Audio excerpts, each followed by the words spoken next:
আমাদের উদ্দেশ্য মানুষের ভোটের অধিকার প্রতিষ্ঠা করা। Take back Bangladesh.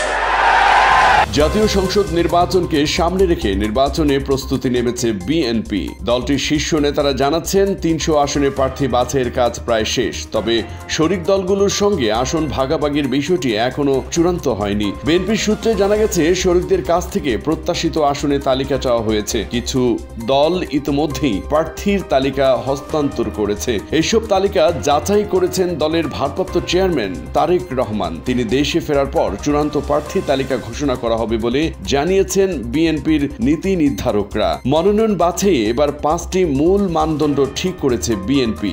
1. এলাকায় ক্লিন ইমেজ। 2. জনপ্রিয়তা। 3. দল ও দেশের জন্য ত্যাগ।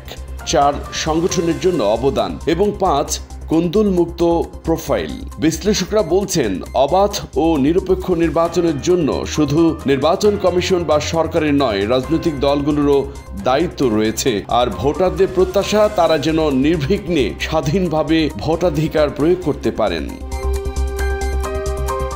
মাতৃভূমির খবর, ডেস্ক রিপোর্ট।